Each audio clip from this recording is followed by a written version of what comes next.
Hi guys, இது உங்கள் அகரம் YouTube channel. இன்றைக்கி ஒரு ஃபீல் குட்டான மூவி தாங்க பார்க்க போகிறோம். அசுரனும் அழகியும் பார்ட் 1. நம்ம படத்தோட ஸ்டார்டிங் சீன்லேயே நம்ம ஹீரோயின் சோகமாக பெட்டில் உட்காந்துருக்காங்க. அப்போ அவங்க அம்மா ரூம்குள்ளே என்ட்ரி ஆகுறாங்க. ஃபேமிலி வந்துடுவாங்க. இன்னுமா நீ ட்ரெஸ் மாற்றாமல் இருக்குன்னு கேட்குறாங்க. அம்மா, இந்த கல்யாணம் எனக்கு வேணான்னு அவங்க சொல்கிறாங்க. அம்மா, வேறு வழி இல்லை, நீ கல்யாணத்துக்கு ஒத்துக்கிட்டு தான் ஆகணும் அப்படின்னு சொல்கிறாங்க அவங்க அம்மா. அக்காவுக்கு பார்த்த மாப்பிள்ளம்மா அப்படின்னு சொல்கிறா. அம்மா, அக்காவுக்கு ஒன்று விட்டால் ஹெல்ப் பண்ணுறதுக்கு வேறு யாரும் இல்லை, கல்யாணத்துக்கு சம்மதிக்கலைன்னா ஃபேமிலி நம்ம சும்மா விட மாட்டாங்க அப்படின்னு சொல்கிறா. வேறு வழி இல்லாமல் நம்ம ஹீரோயினும் கல்யாணத்துக்கு ஒத்துக்கிறா. நம்ம ஹீரோவை பற்றி வேறு கொஞ்சம் தப்பாக அவள் கேள்விப்பட்டிருப்பா. அடுத்து அவங்க ஃபேமிலி வீட்டுக்கு கூப்பிட்டு போகிறாங்க. வீடு சரியான பேலஸ் மாதிரி இருக்குது. அங்கே அவன் மட்டும் தனியாக போய்கிட்டு இருக்கா. அப்போ அவங்க மேனேஜர் ஒரு ரூமில் வெயிட் பண்ணுங்கள், இங்கே அவங்களோட ஹஸ்பண்ட் வருவாங்கன்னு சொல்லிட்டு போயிடுறான். அங்கே வெயிட் பண்ணிகிட்ருக்கான். அப்போ ஒரு ஹேண்ட்ஸமான பையன் அந்த ரூமுக்கு வந்து என்ட்ரி ஆகுறான். அவனை பார்த்தோன்னே இவளை பார்த்து அவன் கேட்குறான், நீ யார் அப்படின்னு சொல்லி கேட்குறான். ஓ, நீ பார்க்க வந்த மாப்பிள்ளை நீ யாருன்னு உனக்கு தெரியுமா அப்படின்னு அவன் கேட்குறான். ஓ, தெரியுமே, மூட் யாங்ஷன் அப்படின்னு சொல்கிறா. இவனுக்கு இவளை டீஸ் பண்ணணும் போல தோணுது. நான் சொல்கிறேன், ஜியாச்சன், நான் அவரோட பிரதர் அப்படின்னு சொல்கிறான். ஓ, அப்படியா அப்படின்னு அவன் கேட்குறா. அவன் சொல்கிறான், அவன் கல்யாண லைஃபுக்கெலாம் வேஸ்ட் ஆச்சு, அவனையா கல்யாணம் பண்ணிக்க போகிற அப்படின்னு கேட்குறா.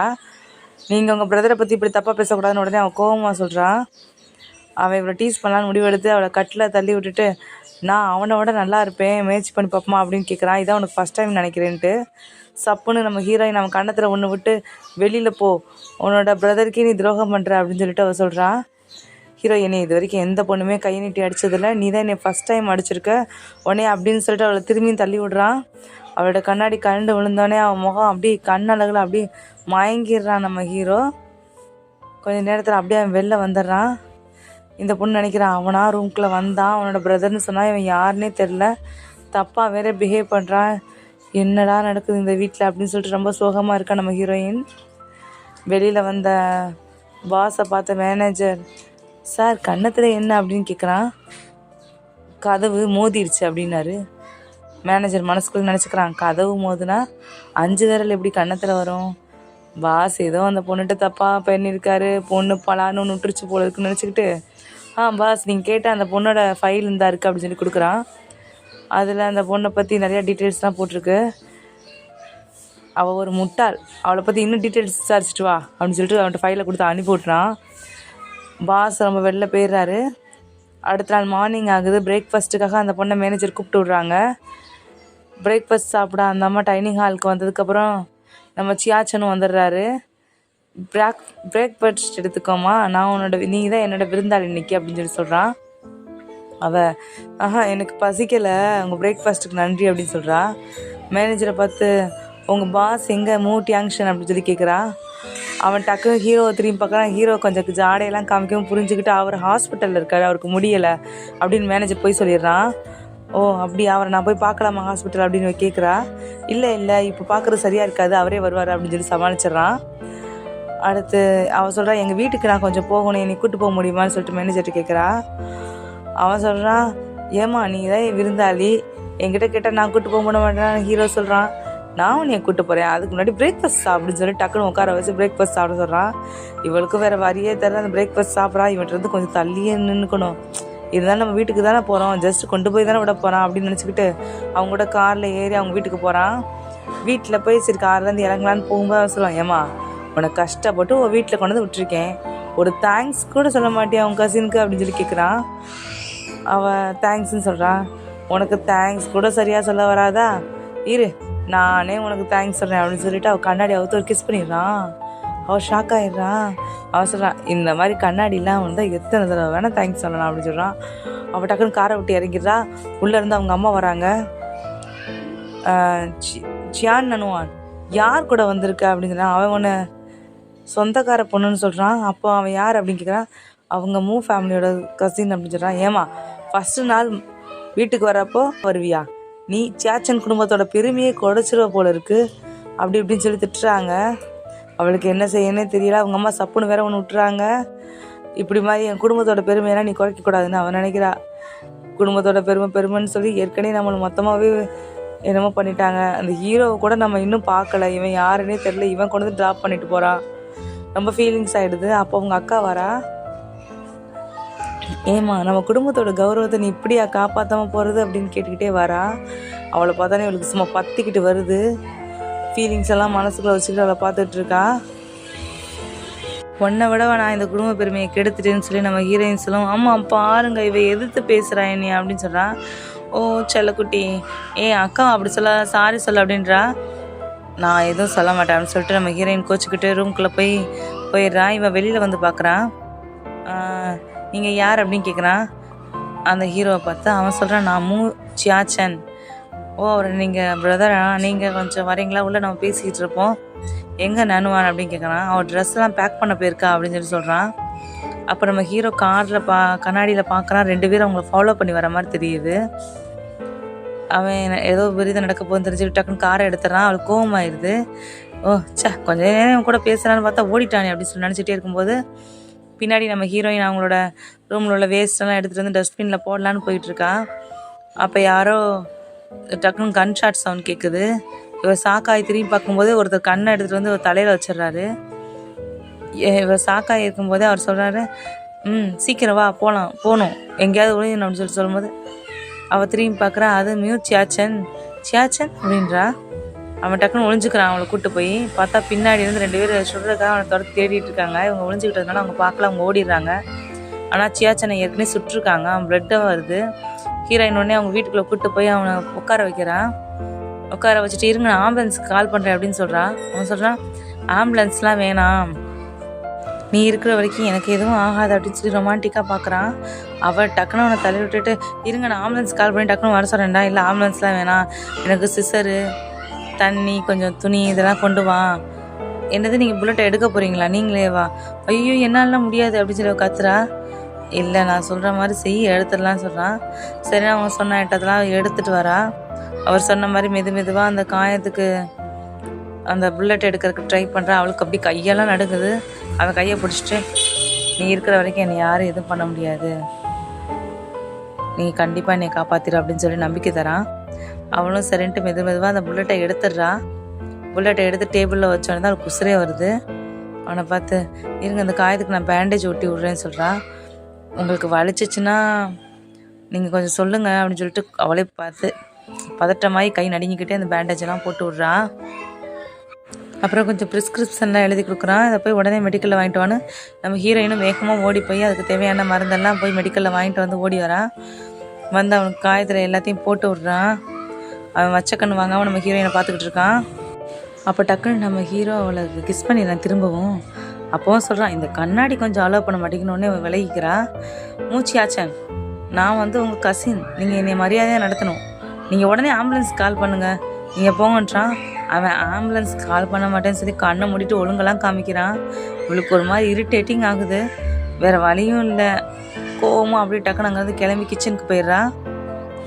அவளை கிஸ் பண்ணதை நினச்சி ஹீரோவுக்கு ரொம்ப சிரிப்பாக வருது. அவளும் நல்லதாக ஒரு சூப் வச்சு அவனுக்காக எடுத்துகிட்டு வந்து கொடுக்குறா. சூப்பை பக்கத்தில் வச்சு குடிங்கன்னு சொல்கிறான். அவள் வர்ற வரைக்கும் நல்லா உட்காந்துட்டு இருந்த ஹீரோ டக்குன்னு படுத்துக்கிட்டு என்னால் எந்திரிக்கவே இல்லையே, நான் எப்படி இந்த சூப்பை குடிப்பேன் அப்படி இப்படின்னு சீன் போடுறான். எனக்கு வலிக்குது, என்னால் எப்படி இந்த சூப்பை சாப்பிட முடியும், கொஞ்சம் ஊட்டி விடுங்க அப்படின்னு சொல்லி சொல்கிறான். அவளுக்கு வேறு வழியே தெரில. சூப்பை எடுத்து ஊட்டுறான். சூப்பை ஊட்டும் போது ரொம்ப சிரிச்சுக்கிட்டே சாப்பிட்றான். அவனுக்கு அப்படியே ஜிவ்வுன்னு கடுப்பாகுது. சூப்பர் டக்குன்னு கீழே வச்சுட்டு நீங்களே சாப்பிட்டுக்கோங்க அப்படின்னு டக்குன்னு ரூம் ஓடிடுறா. அப்படியே நைட்டும் ஆகிடுது. அன்றைக்கி நைட்டு அவள் தூங்கி எழுந்திரிச்சு பார்க்குறா, பெட்டில் இருக்கா. எனக்கு நல்லா ஞாபகத்தில் இருக்குது, நான் வந்து சோஃபாவில் தானே தூங்கினேன், எப்படி பெட்டுக்கு வந்தேன்னு சொல்லிட்டு. அப்போ டக்குன்னு அந்த ரூம்குள்ளேருந்து மூச்சியாச்சன்னு வரான். நீ தானே என்னை தூக்கி பெட்டில் படுக்க வச்சா அப்படின்னு சொன்னேன். ஆமாம் என் கனவுல வந்து என்னை பெட்டில் தூக்கி படுக்க வைங்கன்னு சொன்னேன் அப்படின்னு சொல்கிறான். உடனே இவன் இன்னும் கடுப்பாகி அவனை அடிக்க போகிறான். அவன் கையை பிடிச்சிக்கிறான். அப்போ அவங்க அப்பா கால் பண்ணுறாரு. அப்பா எனக்கு மூச்சியாச்சனோட வந்திருக்கியாமே, இதெல்லாம் தப்புமா, எங்கள் ஃபேமிலி கௌரவத்தை கெடுக்க பார்க்குற அப்படின்னு அவங்க அப்பா கண்டுபிடிக்க திட்டுறாரு. அப்பா எனக்கு மூட் யங்ஷன் நான் இன்னும் பார்க்கவே இல்லை, அவர் யாருன்னே தெரியலை, நீங்கள் அக்காவை என் கூட அனுப்புனீங்கன்னா அது யாருன்னு நான் தெரிஞ்சுக்குவேன் அப்படின்னு சொல்கிறான். உனக்கு இது அசிங்கமாக இல்லை, கல்யாணமாகி ஒரு நாள் ஆச்சு, புருஷன் நீ பார்க்கல, அப்படி இப்படின்னு சொல்லி கேவலமாக திட்டி விட்றாரு அவங்க அப்பா. டக்குன்னு நம்ம ஹீரோ வந்து காலை கட் பண்ணி விட்றான். எங்கள் அப்பா பேசிட்டு இருக்காரு, நீ எது காலை கட் பண்ணி விட்றேன்னு ஹீரோ நம்ம கோவமாக பார்க்குறான். ஹீரோ கேட்குறான், கையெல்லாம் நல்லா வெள்ளையாக இருக்குது, முகம் மட்டும் எப்படி மஞ்சளாக இருக்குது அப்படின்னு கேட்குறான். ஹீரோயினுக்கு என்ன சொல்கிறதுனே தெரியல. டக்குன்னு பாத்ரூம்குள்ளே ஓடி போய் அழுதுகிட்டு இருக்கா. அவள் எப்போவுமே ரொம்ப அழகு தான், ஆனால் அழகாக காமிச்சிக்க கூடாதுன்றதுக்காக ஒரு மேக்கப் ஃபேஸ்க்கு எப்போவுமே போடுவா. இப்போ அந்த மேக்கப்லாம் ரிமூவ் பண்ணிட்டு பார்க்குறா. மேக்கப் இந்த முகத்துக்கு மட்டும்தான். என் மனசில் எப்போ பார்த்தாலும் ஒரு கஷ்டம். என்னை யாருமே மதிக்கிறது இல்லை. எங்கள் அம்மா அப்பா கூட எங்கள் அக்காவுக்கு தான் பாசம் கொடுப்பாங்க, எனக்கு இல்லை அப்படின்னு சொல்லிட்டு ரொம்ப ஃபீல் பண்ணிகிட்டு இருக்கா. அப்புறம் ஃபோனை வச்சுட்டு டக்குன்னு நம்ம ஹீரோ போய் கிளம்பிட்டு வரா. நீ உங்கள் வீட்டிலேருந்து யாரையாவது கால் பண்ணி உங்களை கூப்பிட்டு போக சொல்லுங்கள், நான் வெளியில் போகிறேன் அப்படின்னு சொல்லிட்டு கிளம்பி வெளியில் வந்துடுறா. வெளியில் வந்தால் காருக்காக வெயிட் பண்ணிகிட்டு இருக்கும்போது ஒரு கார் வந்து நிற்குது. காருக்குள்ளேருந்து, ஹாய் நனுவான் எப்படி இருக்க அப்படின்னு கேட்குறான். சான் எப்படி இருக்க? நல்லா இருக்கேன், நீ வரியா என் கூட, ஒரு ரெஸ்டாரண்ட்டுக்கு போகிறோம், அங்கே வாங்கி இருக்காங்க அப்படின்னு சொல்லிட்டு. இல்லை நான் வெளியில் வா, என் கூட கண்டிப்பாக நீ சாப்பிட்டு தான் ஆகணும்னு சொல்லி அவன் கூப்பிட்டு போகிறான். காரில் ஏறி அங்கே போகிறாங்க. அங்கே போய் பார்த்தா அவங்க அக்கா தான் உட்காந்துருக்கா. எங்கிட்டேருந்து போனோடனே அவங்ககிட்ட சொல்கிறான், ஓ தங்கச்சி வந்து பணத்துக்கு ஆசைப்பட்டு ஃபேமிலிக்கு கல்யாணம் பண்ணி போயிட்டா. அவன் புருஷன் சரியான உடம்பு சரியில்லை போல இருக்கா அவனுக்கு, அவன் இவனை மதிக்க கூட மாட்டேங்கிறான் அப்படின்னு சொல்லுவேன். எனக்கு பணத்துக்கு ஆசைப்பட்டா, இவன் ரொம்ப நல்லவளாச்சு, என் ஹஸ்பண்ட் ரொம்ப நல்லவர் தான், இதுக்கு மேலே இங்கே எனக்கு இருக்க விருப்பம் இல்லை, நான் போயிட்டு வரேன் அப்படின்னு சொல்லிட்டு டக்குன்னு கிளம்பிடுறான். வெளியில் வந்து நின்று ஃபீல் பண்ணிக்கிட்டு இருக்கா. அப்போ அவங்க அக்கா அவளை ரொம்ப சீப்பாக பேசிக்கிட்டு இருக்கிறத கேட்குறா. அவளுக்கு ரொம்ப ஃபீலிங்ஸ் ஆகிடுது. அங்கேருந்து கிளம்பி வெளியில் வந்துடுறான். மூச்சு ஆச்சுன்னு டெக்ஸ்ட் மெசேஜ் பண்ணியிருக்கான், சீக்கிரமாக வான்னு சொல்லிட்டு. இவளுக்கு கடுப்பு வருது. ஹேண்ட்பேக் அதுக்கு கீழே போட்டுறா. டிங்ஷியாவை நான் பார்க்கவே இல்லை, இவன் என்னன்னா எனக்கு ஆர்டர் போட்டுகிட்டே இருக்கான்னு கடுப்பில் இருக்கா. அப்புறம் அவங்க வீட்டுக்கு வந்துடுறான். சமைக்கிறதுக்கான காய்கறியெல்லாம் அரேஞ்ச் பண்ணிக்கிட்டு இருக்கா. அப்போ அவன் கேட்குறான், இதெல்லாமா காய்கறி, இதை வச்சா சமைக்க போகிற அப்படின்னு கேட்குறான். நீங்கள் பணக்காரங்க, உங்கள் வீட்டில் என்ன வேணா இருக்கும், எங்கள் வீட்டில் இதான் இருக்குது, இதை வச்சு தான் சமைக்கிறோம் அப்படின்னு சொல்லிட்டு அவள் ஒரு சூப் ரெடி பண்ணுறா.